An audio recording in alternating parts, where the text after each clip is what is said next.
देश विदेश में बुनकरों की साड़ियां मनमोहने वाली साबित हुई हैं, जिसके लिए बाकायदा बुनकरों को तारीफ तो जमकर मिलती रही, लेकिन इनके हालात पर गौर करें तो आज भी अपने माकूल अधिकारों से पिछड़े हुए ही दिखाई दे रहे हैं।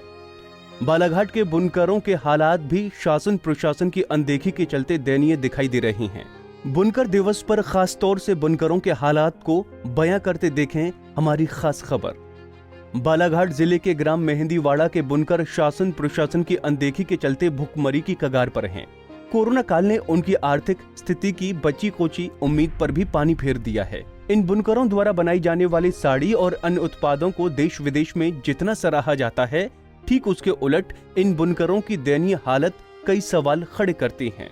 आप खुद सुनिए कोरोना काल के दौरान बुनकर अपने हालातों पर किस तरह शासन प्रशासन से गुहार लगा रहे हैं। कोरोना का असर इसीलिए पड़ा है साहब कि ये जो हमको जो धागा पहले नियमित मिलता था वो अभी कुछ रुक के मिल रहा है। मिल तो रहा है लेकिन आधी मजदूरी पड़ रही है अभी।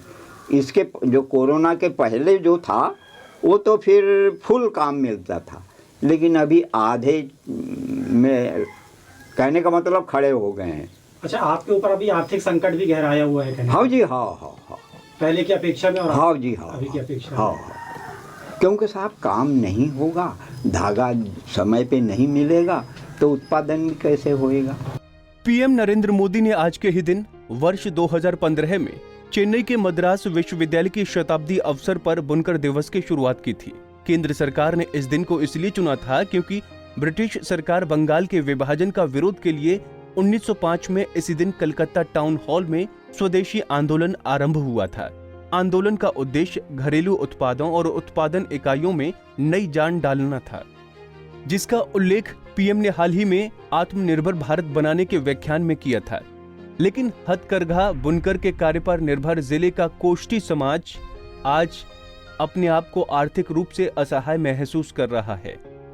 कोरोना काल में बुनकरों के सामने धागा न मिलने समेत अनेकों परेशानियां घर कर गई हैं, जिससे इनके द्वारा बनाए जाने वाले कोसा, चंदेरी, महेश्वरी और नवरिया जैसे लाजवाब साड़ियों को बनाने के लिए बुनकरों के हाथ कोरोना काल में तंग दिखाई दे रहे हैं। तो साहब वो मोटे की साड़ी बनाई जाती थी तो वो कम से कम 10-20 साल चली।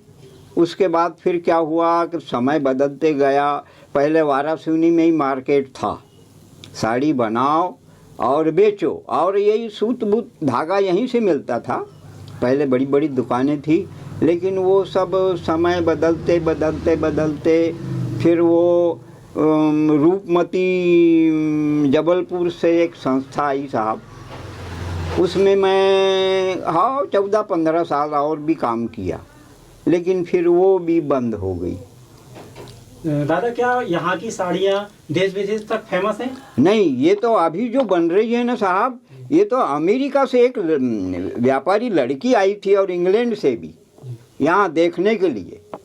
तो बोले हम जितना भी हमको माल लगा वो हम ले जा लेते हैं बोले। अच्छा, तो आपकी साड़ियाँ देश विदेश तक भी जाती रही? हाँ, अमेरिका और इंग्लैंड की आई थी ना साहब यहाँ, अभी साल भर पहले, 1.5 साल पहले की बता रहा हूँ। अच्छा, अब आपके ऊपर में क्या संकट गहराया, क्या जरूर कमी इसमें महसूस? इसमें अब क्या कमी है साहब, ज़्यादा मजदूरी पड़ती नहीं, आने वाली पीढ़ी तो इसको पसंद नहीं करती। यहाँ तक के कि वो कहीं और मजदूरी करना पसंद करते हैं, लेकिन इस काम में वो हाथ बटाना नहीं चाहते। क्या चंद्रकला लिमजे कहती हैं कि उन्हें रोजगार चाहिए, भूखे मरनों की नौबत आ गई है। एक तो मजदूरी के रूप में 100 से 150 रुपए रोज मिलते हैं, उस पर कोरोना संक्रमण ने दोहरी मार लगा दी है। हमको काम चाहिए, कई पेड़ी से कर रहे हैं, लेकिन अभी काम चाहिए। 6 महीना हो गया बैठे रहे। आपके काम के लिए क्या क्या आवश्यक चीजें लगती हैं? तो धागा लगता है, बुनाई के लिए बाना लगता है। युवा बुनकर अजय नंदवार के मुताबिक साड़ी बुनना बहुत मेहनत का काम है, जिसका मन मुताबिक मेहनताना नहीं मिल पाता है। यदि यही हाल रहे तो जीना मुश्किल हो जाएगा। ये पारंपरिक मतलब हमारा पेशा था साड़ी बनाना, बुनकर रेशम की साड़ी बनाई जाती थी। लेकिन इसमें क्या हुआ, दिनों दिन लोगों के पास पैसे की कमी की वजह से क्या प्रॉफिट नहीं हो पाता था, लोगों के घर परिवार नहीं चल पाता था। तो धीरे धीरे व्यापार अभी भी चल रहा है, लेकिन जो पहले जो 10 साल 15 साल 20 साल जो पहले जो हमारे पिताजी लोग और हमारे जो पारंपरिक जो था, जो चल पाता था, वो अब धीरे धीरे कम होने लगा। या जीविका का साधन नहीं हो पाने के कारण, परिवार का पालन नहीं होने के कारण लोगों ने अपना व्यापार धीरे धीरे, जो पेशा था हमारा, बंद होने लगा। सरकार ने इस पर ध्यान नहीं दी। जो बजट आता था तो बजट पे ध्यान नहीं दिए, जो धागा आता था उस पर ध्यान नहीं दी। इस वजह से आज ही बहुत कम लोग इसको चला रहे हैं। लेकिन जो नई पीढ़ी है इसको थोड़ा सा टेक्निकल हिसाब से चलाना चाहती है, लेकिन उसके लिए गवर्नमेंट थोड़ा सा ध्यान देना चाहिए, ऐसा है। बेहतर साड़ियों के लिए बुनकरों के हाथ की कलाकारी के कदरदान देश विदेश हैं।